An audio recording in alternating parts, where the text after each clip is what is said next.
hinigugma na mo mga kaigsunan sa Ginoo niining mga takna gusto na mong ipaabot ang among mga pagpangumusta kaninyong tanan o mga pagpanghinawot ng ang Dios nagpanalangin kaninyo ug ganin mga takna sa atong pagsimba.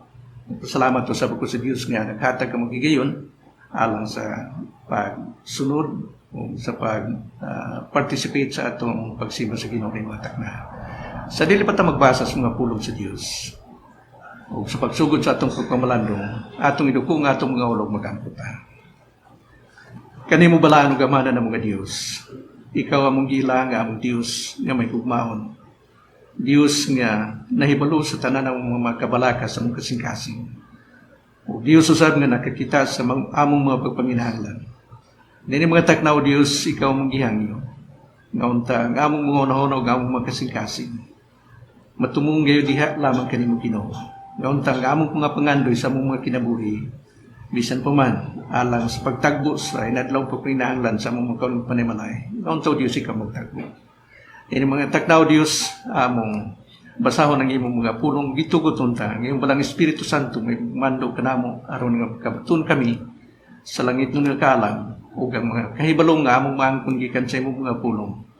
Magkatabang kini kanamo sa pagtubo sa among espirituhan kinabuhi. Sa ngalan sa among Ginoong Kristo, among gihabol pasalamatan kini tanan. Amen. Nini mga takna gusto na akong basahon doon sa bersikulo nga ako ipaambit kaninyo. Apan pagkatapos nini na ay mga pipila ka mga bersikulo nga ato sa mga basahon.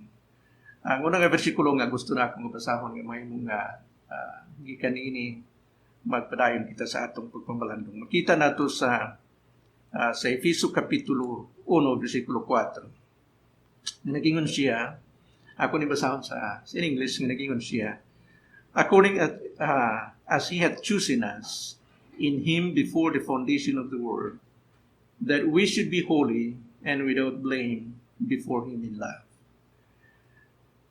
Mga igsoon, mga pipila ka mga tuig giniyagi, samtang dito ko sa tagong, kanya ito ang among balay sa tagong. Samtang naglingkod ko, nagpabot ko sa kong asawa nga namalingki. Doon ay usa ka tingog na akong nadunggan nga nagtawag sa kuang ngalan. Paglingin ako sa akong pagpangitag asa dapit ang tingog, akong nakita nga ang katong tingog na hinumduman ginako dito 15 siya. O ang akong unahon ibalik sa mga 40 anyos nang niagi. Pero in surprise, nahibulong ko nga nakinumdum ko sa iyang ngalan og kinsa ang tagiya sa tingog. So pag tanaw na ako nakita na ako siya kinsa siya. Sa among pag-istorya, nakiskot kami sa among mga kaagi kaniadto sa buluhaton sa Ginoo ang among pamilya. Sa akong pagpungutanan niya kumusta ang iyang pamilya, mingon siya, Mario, okay lang okay na ko ang akong kinabuhi, pero inko nga, kumusta man imong asawa? Yun siya, ang akong asawa karon kuana pastor dili na ang original. Siya, inko, isa man na yung papel, asam na yung original nimo. Sige, kuana na pastor, ikaupat na. Ikaupat na daw. Matod pa niya, ingon siya nga, di ginatong may baluan mga pamagi sa Dios, sa mga plano sa Dios. Na may igsoon, sa kung una ko, samtang nag-istorya siya, nga iyang gihatag, gi-attribute ni si Ginoo ang tanang kaagi ngayong nagiyan, apil na sa pag ilis-ilis niya asawa, nga ikaw pati niya asawa, niyo siya kana plano na si Ginoo. Na tingali, usahay magunaw na ta, naas bitaw sa ito ang mga pinulungan pinagitawag na ito sa Binisaya nga, mo na gina akong kapalaan. So, o kaniadto pa, ambot lang tingaling uban ninyo, na pagyapon mo kinaiya nga, magpahimalad mo, kaniadto na ay, naitaw rin siya, Mario, gusto bang kang pahimalad? Tanaw siya sa kumpalad, siya, pwede mo nato ni mo usap, ang imong kapalaran siya mong kinabuhin. Kung sa may pagi, ingon siya, magkuha lang ko, kanang usana, magkuha lang ko dagom, kaya ito, kung ano natundisa na ito ng pagi sa imong palad. Yan, kaya di mo ko gustong dugo mo, tanaw dugo sa kumpalad. Yung kuhay na lang, sagdin lang na. Na mga igsoon ko natong naon sa mga pipila ka simanang niagi, mga pipila sa akong mga amigo, nangutana po sila sa online nga program. Yung sila, Pastor, kining COVID-19, iya ba ni si Ginoo? Siya ba ang Dios ang nagbuot? Di ba ang Dios may nagbuotan ng tanan? Sa akong una, kung atong una ng COVID-19, sa akong hangtod karon ng information nga atong nakita, nga kana nagigikan sa laboratory. Di man ginatong malikayan, kinakahibalo mo gito tanan, gikan sa laboratory. Laboratory, gikan sa Wuhan. Na, ang iyang sugilanon, kana sulod sa sumalas akong nabasa sa information nga naagi laboratory dito nga naghimo sila og mga collections, nagtan-aw sila sa nagkalain-lain nga klase sa kanang gitawag nato nga mga tawag nato nga virus.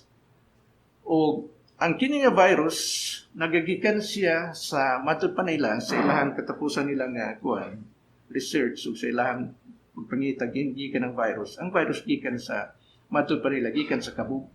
Pero dili pud gikan sa kabog, katong kabog nga naa dito sa naa dito sa palengke sa Wuhan. So, ilang gipakita unsa kalayo ang kadtong tag-iya adto o katong nga mananap nga naay nakita nila nga katong mga kabog nga naa nagkanang COVID-19. Layo kayo gikan sa location sa ilahang laboratory.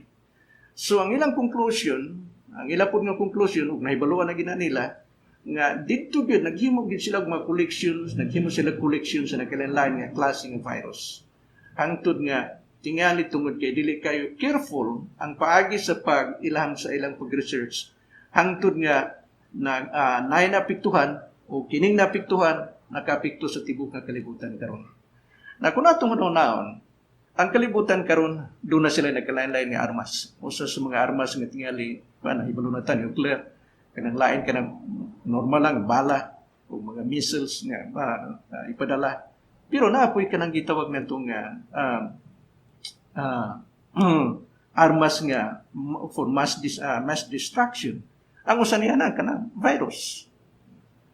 Ilan ang gitaguan kay pwede man ilang magamit ingon nga usa ka armas alang sa pagpatay sa mga tao. Na kung natong naon sa ato pa dili nato ika-attribute na mga butang nang itabos kalibutan dili nato pwede kanon nang ika-attribute ngadto sa Ginoo nga ang Dios mo hinungdan og siya ang naghimo nining tanan.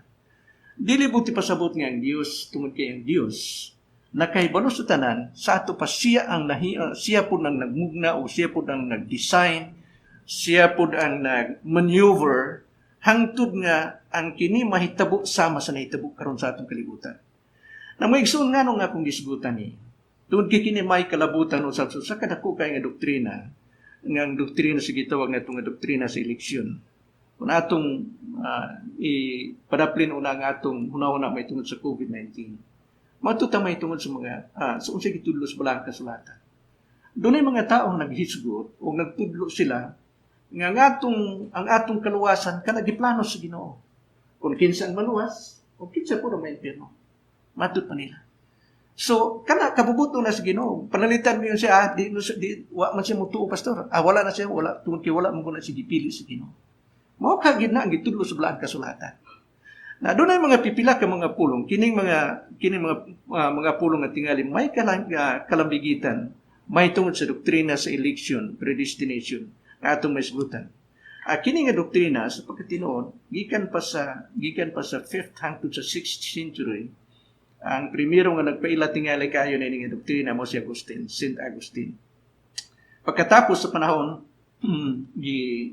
gipopularize ni John Calvin. O ang kalaban niya mo nagitawag na itong si Arminius. Si John Calvin, yung ka nga na mga tao, sa Calvinismo mo nang imong tinudloan o inyong doktrina. Usahin magunaw na ka, unsa man yung itudlo ni Calvin. Di lang nato isugutan may tungod ang unsay tanan ng itudlo ni Calvin.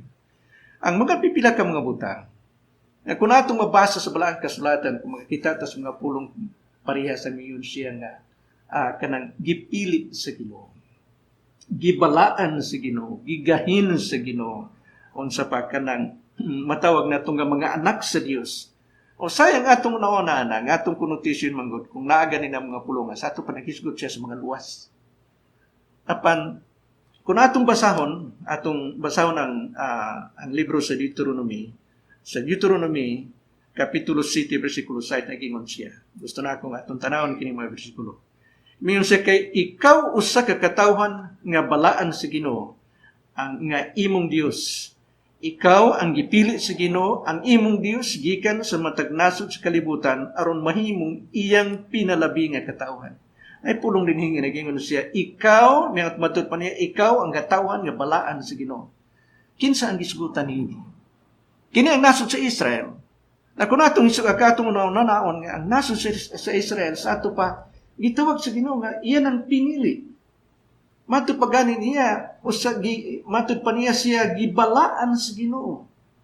Pero dili ni nagpasabot kung ato pa nang i-aplikar sa mga pangununa nga ang tanan nga pinili, ang tanan nga gibalaan sa Ginoo, ang tanan nga being sanctified as a holy nation and choosing nation. Kung mo na ato ang gamiton nga mo'y pasikaranan nga kana sa ato pa mga luwas, sa ato pa pwede ta makahimo konklusyon nga tibok naso sa Israel, mga luwas sila tong kikipili sila sa Ginoo. Ang mga ison, di lang anak, kay kung tanaw na to sa Matthew, pananglitan karon sa Matthew. Sa Matthew Kapitulo 15, versikulo 26, naging siya. Kundi si Jesus nagtubag, dili oyon sa pagkuha sa tinapay nga gihatag para sa mga bata ug ihulog kini sa iro. Kini may tungod ni sa kababae nga naghangyo sa kababae nga kaananon. Naghangyo siya nga ayuhon sa Ginoo sa Kristo. Mingon ang atong Ginoo Kristo, wala ko ipadala kundi ngadto lamang sa banay sa nasod sa Israel, sa mga anak sa Israel. Mitubag usab ang babae mingon siya, tinuod kana Ginoo. Apan kami usab bisan pa ang mga iro, matud pa niya, bisan pa gani ang mga iro. Mabusog sila o matagbo sila sa mga mumho nga mga taga gikan sa lamisa. Iyang gidawat ang katong posisyon ingon nga mga iro. Kita nga mga hintil. Ambot na kong ipakita dinhi nga ang nasod sa Israel, di lang sila kay gitawag sila nga nasod nga pinili, nasod nga balaan, pinalabi sa Ginoo, pero gitawag usab silang mga anak sa Dios. So magbantay tayo sa imi nga ang tanang mga balaan luwas na, ang tanang mga pinili luwas na. Dili ang tanang pinili, dili ang tanang balaan luwas. O dili gani ang tanan nga gitawag nato mga anak sa Dios mga luwas. Na mga igsoon, kung atong tanawon din sa Juan Kapitulo 1, versikulo 11 na yun siya. Miyanhi siya sa kaugalingon. Ang buti niya, kung sa English niya, he came to his own. Ang buti pasabot niya din ang naso sa Israel. Kung imo na, kung sa ato pa, kung ikaw iya na sa Ginoo, sa ato pa buti pasabot na, nga ikaw luwas na, dili. Nini nga versikulo na yun siya, si Kristo miyanhi alang sa iyang kaugalingon. Kinsang iyang kaugalingon? Buti pasabot ang naso sa Israel. Kung natong ipadayon, mingon siya, apan ang iyang kaugalingong katawhan, apan sila, wala mudawat kaniya. Sa ato pang iyang kaugalingong katawhan, ang katong naso sa Israel nga gitawag niyang mga anak, gitawag niyang mga pinili, nga iya sa Dios, iya na sa Dios, pero wala sila mudawat kaniya. Sa ato pa sila mga luwas. Kaya kung natong ipadayon sa versikulo 12, nagingon siya, kini sa Juan, Kapitulo 1, versikulo 11, sa versikulo 12, nagingon siya, apan ang tanan nga magadawat kaniya, gihatagan gahom aron mahimo nga mga anak sa Dios. Sa ato pa, kadtong nagtuo sa iyang hana. Ang mga igsoon, kung atong hunaon, tinuod ba ka nga ang ipakamatyan o ang kanang nangaluwas, kana lang ipili sa Ginoo. Naluwas ko, pwede ba kung naluwas ko tungod kay, gipili ko sa Ginoo. Silang nga wa gipili sa Ginoo sa ato pa silang maimpierno. Na hunaon ni mga nangapipila ka mga bersikulo, doon ay sa katao ng utana sa sakwa. Yung siya, di ba? Kini mga bersikulo ha, pastor, nagpamatuod man ni pareha sa atong gibasa ganiha sa Efeso Kapitulo 1, versikulo 4. Hinumduman nato, nayon sa kaversikulo, nayon mga versikulo nga tingali kitang tanan, nakamemorize ani mga bersikulo ha, kini sa Juan Kapitulo 3. Gikan sa versikulo 16 hangtod sa versikulo 18, ug atong basahon na, nagisgot siya nga kita nga ang Dios tungod sa dakong gugma sa Dios, iyang gipadala ang iyang anak, bugtong anak sa kalibutan. Matud pa niya, aron nga si bisan kinsang mutuo kaniya, dili malaglag kun dili makabatunog kinabuhing walay katapusan. Sa versikulo 18 o 17 nagingon siya, kay gipadala sa Dios ang iyang anak nganhi sa kalibutan, dili aron sa paghukom sa kalibutan, apan aron sa pagluwas kaniya, pinaagi kaniya. Versikulo 18, bisan kinsa nga mosalig kaniya dili pagahukman sa silot, o bisan kinsa nga dili mutuo naa na sa silot tungod kay wala siya mutuo sa ngalan sa bugtong anak sa Dios. Versikulo 19 binigyan siya. O gani ang silot, ang kahayag miyanis kalibutan at apan ang mga tao gipalabi ang kangit-ngit kay sa kahayag tungod kay ang ilang mga buhat dautan. Bantay dinhi o matikdi ang pulong nga matud pa niya. Gipalabi nila ang kangit-ngit. Sa ato pa ilang nga choice. Dili tungod kay wa sila pilia sa Dios. Pero pananglitan mo yung tag, ano sa manday ang pagpili sa Ginoo? Kung mangutanan ta, what is the choice? Ang pag-ilik sa Dios, wa ba siya mag-ilik o kanang mga kinsa ang iyang luwason? Dinis sa kuan, sa 1 Timoteo Kapitulo 2, versikulo 4, akong ipambit kanino kini nga versikulo ng gingon. Nga gusto, kini ang buti pasabot nga Dios, nga gusto nga ang tanan nga mga tao maluwas o makaangkon o kahibalo. It is His will, ang buti pasabot nini, kung mangutana tag unsa ang choice sa Ginoo, o unsang eleksyon sa Ginoo, o kinsa ang gusto niyang luwason. Nagingon siya din ang gusto nga luwason sa Dios, matud pa niya, nga ang tanan nga mga tao. Tinuod na nga, panalitan ka rin, mangutana ka, naluwas ba ka tungkol kay gipili sa Ginoo? Yes, naluwas ko tungkol kay gipili ko sa Ginoo. Unsa may buti pasabot niya na? Kaya ang pagpili manggod sa Ginoo, kinsa yang luwason. Ang iyang gipili, ang tanan nga mga tao. Gusto mo siya, ang akong pagpili, unta nga ang tanan maluwas. Mo na ang akong pagpili, mo na gingon sa palang kasulatan. Dili tungod kay ang Dios nagmura og nagkuan lang siya, randomly choosing somebody whom He wants to be saved. No. Kung mangutana ta kung unsa ang pagpili sa Ginoo, what is God's will and what is God's choice? As far as salvation is concerned. The Bible says, His choice is that the whole world, matud pa niya, ang tanan ng mga tao, matud pa niya, ang tanan mga tao. Niya sa tanaw ra gani sa ikaduhang Pedro Kapitulo 3, versikulo 19, binagingon siya. Ang Dios wala mapakya sa pagtuman sa iyang mga sa, bisan kung giisip sa ubang mga tao nga walay kapuslanan. Apan mapailubon siya kanimo tungod kay gusto niya nga walay mawala, hinunoa ang tanan mo talikod sa paghinulsol.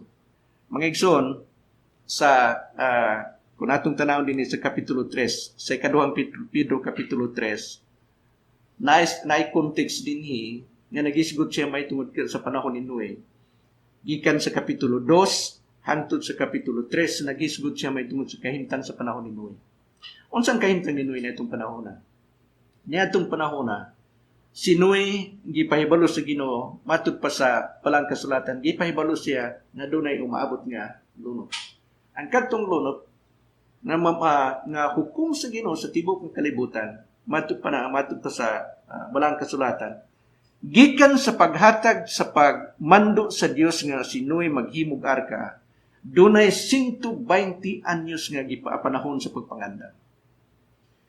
Nganong gitagaan sa Dios o ginana kadugay nga panahon?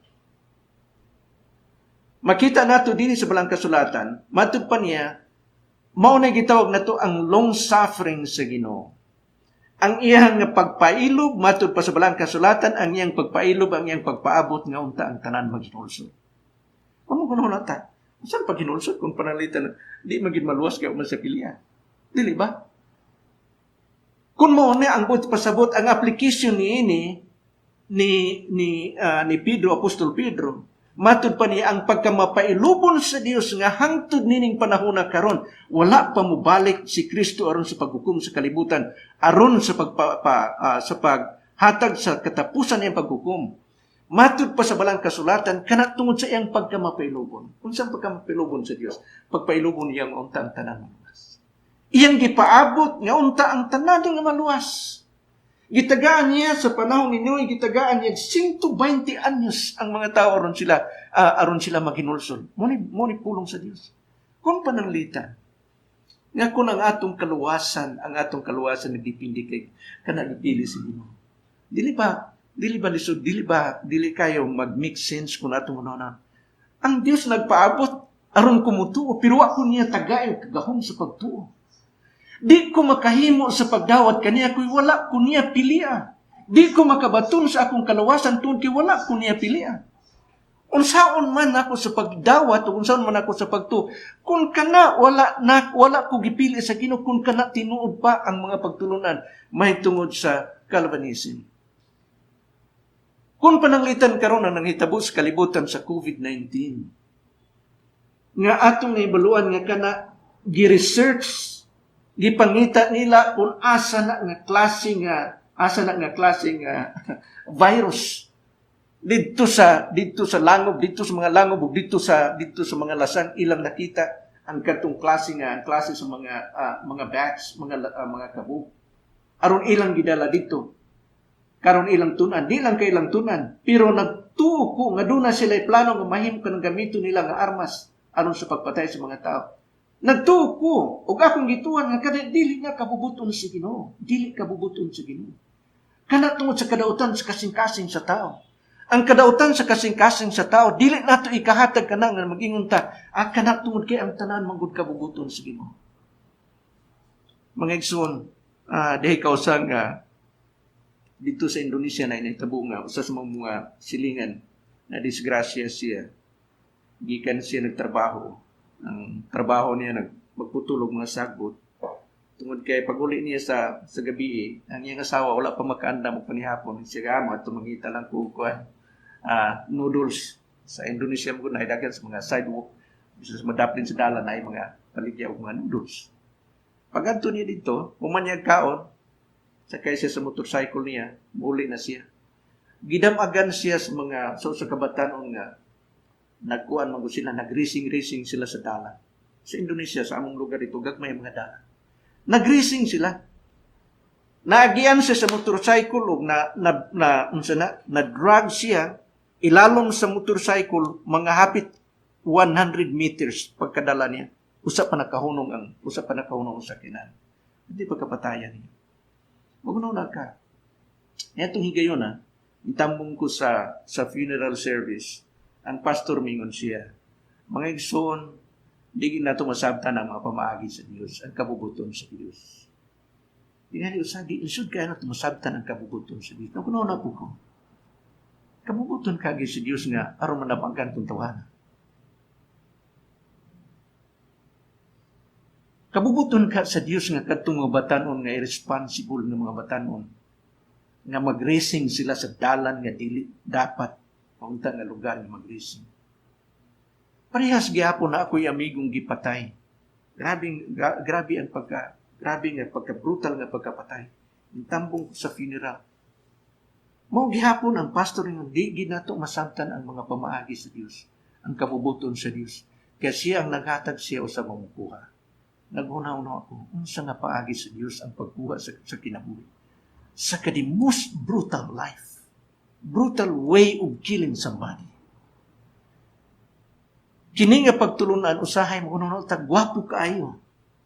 Usahay na yung mga tao, mayon sila, mao ni pastor ang kanang pure grace. Tungod kay wa gyud tay bahin bisan pa sa atong pagtuo, gihatag sa Dios ang kagahom nato sa pagtuo, kay aron nga magatuo ta tungod kay kita gipili sa Dios. Tertibag para sa kuha. Hunaw-na nato, muro gwapo kay hunaw-na nato nga ang Dios di ay inana di ay ang grasya sa Ginoo.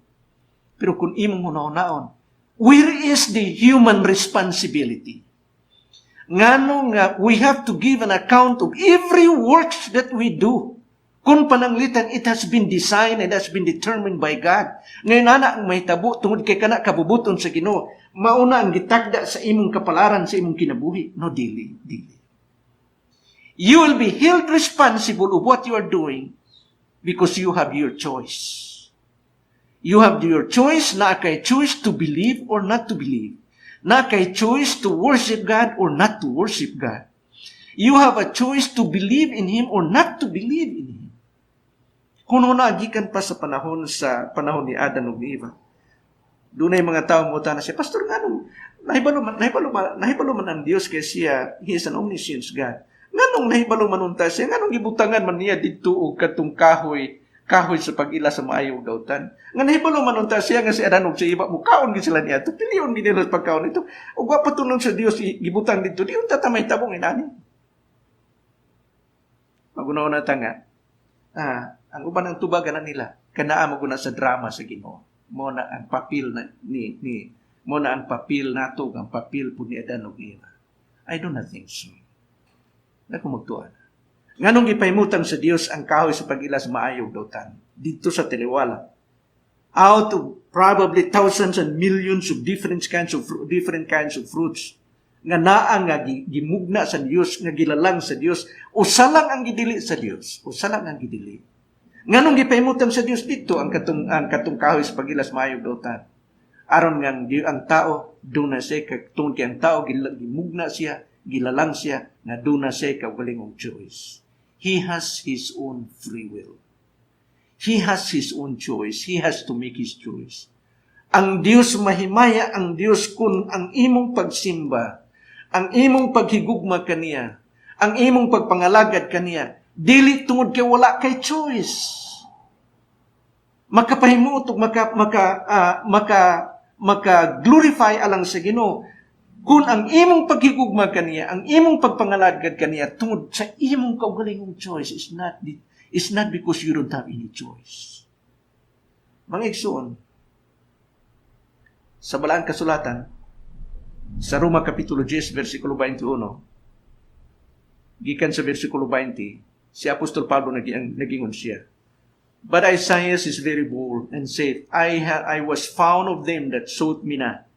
I was made manifest unto them that ask not after me. Verse 21 nagingon siya.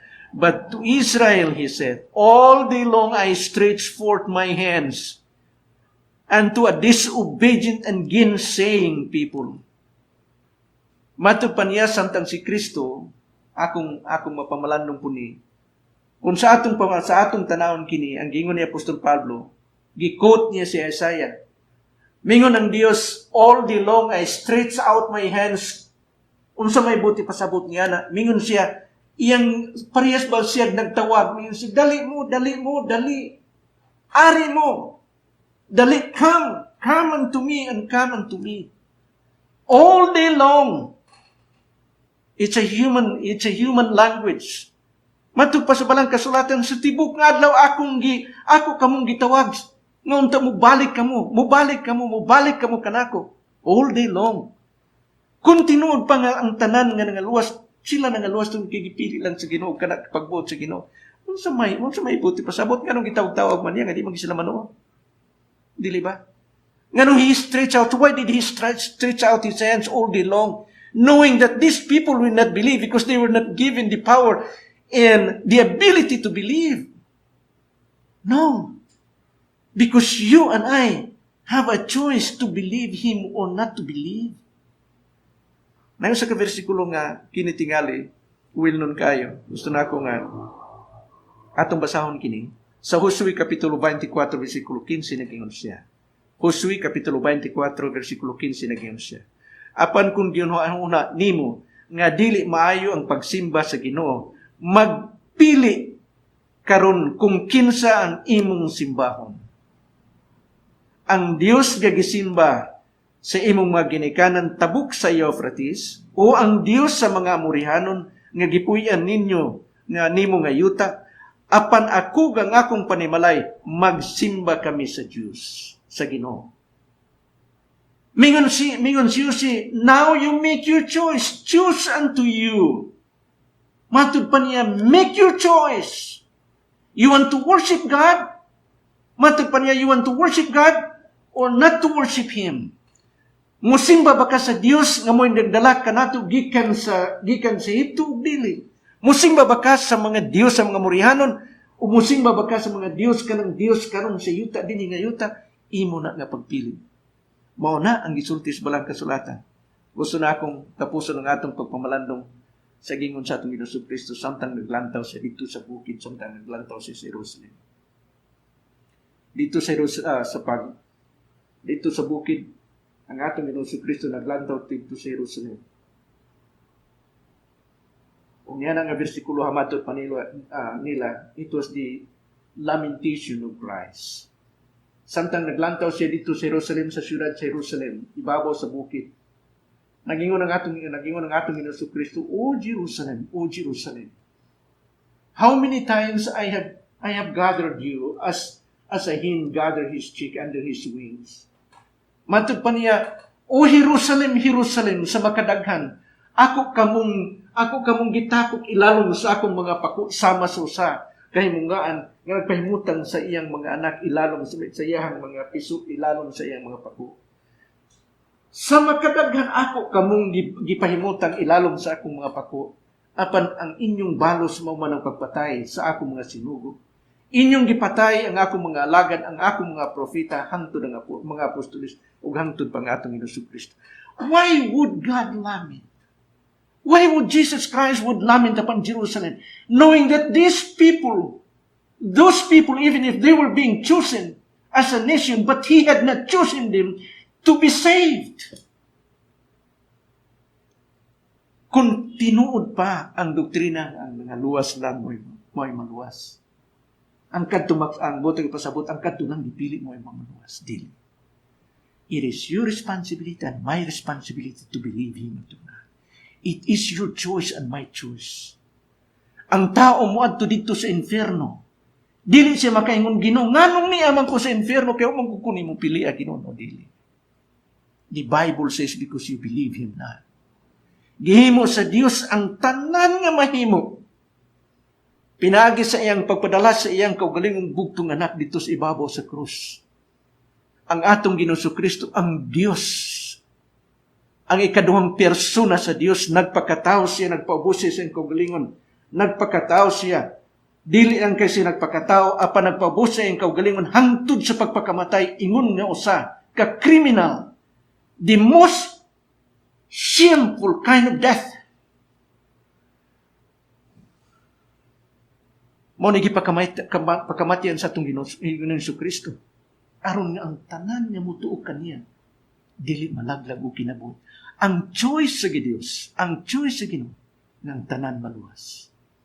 Imo karon ang choice sa pagtuo sa pagdawat kaniya o dili sa pagdawat kaniya.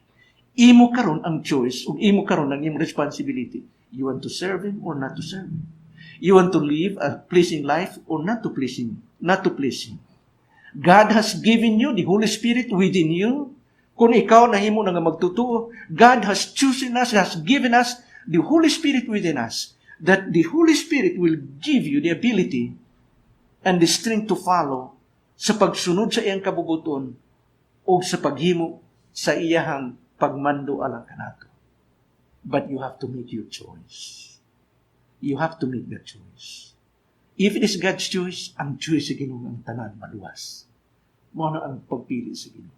But you still have to make your own personal choice. Ang imong pag-choice sa pagtuo kaniya o bilis pagtuo, sa paghigugma kaniya o sa bilis paghigugma. It is your choice. Ang Diyos mo panalangin.